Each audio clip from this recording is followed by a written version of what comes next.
Welcome to this tutorial on the runs test. In the world of statistics and probability, checking if a sequence of data is truly random is a fundamental task.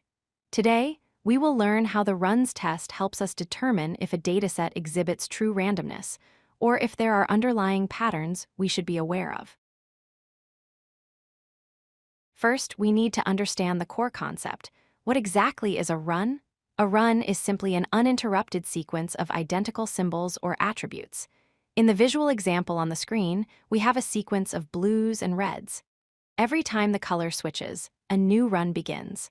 By counting these groups, we can determine the total number of runs in our data. Why is this important?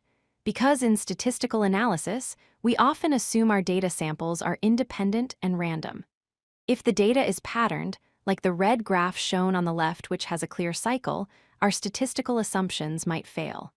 We want our data to look like the green graph on the right, scattered noise with no predictable pattern. We set this up as a hypothesis test.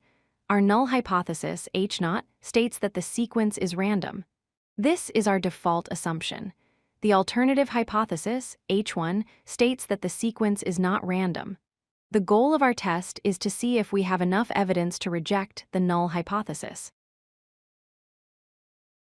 To perform the calculation, we need three key numbers. N1 is the count of the first type of item, for example, heads. N2 is the count of the second type, like tails. And R is the total number of runs we observed in the sequence. These three numbers are all we need. When our sample size is large, specifically when both counts are greater than 10, the number of runs follows a normal distribution. We can calculate the expected mean number of runs using this formula involving N1 and N2. This tells us how many runs we should see if the data were truly random. Next, we calculate the standard deviation. This formula measures how much variation we expect in the number of runs. While it looks complicated, it is simply derived from our counts of the two types of symbols. This helps us understand the spread of the distribution. With the mean and standard deviation, we can calculate the Z-statistic. We take our observed number of runs, R, subtract the expected mean, and divide by the standard deviation. This gives us a standardized score that tells us how far our result is from the expectation. Finally, we look at the standard normal curve. If our z-score falls in the red regions on the far left or far right, typically beyond 1.96, we reject the null hypothesis. This means we have either too few runs, indicating clustering, or too many runs, indicating artificial mixing. If it falls in the green middle, the data is likely random.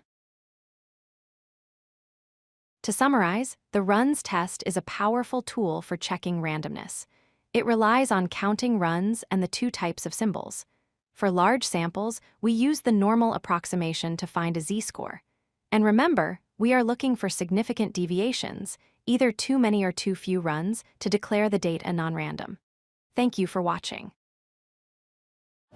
If you like this video, hit that like button and don't forget to subscribe. Visit codelucky.com for more such useful content.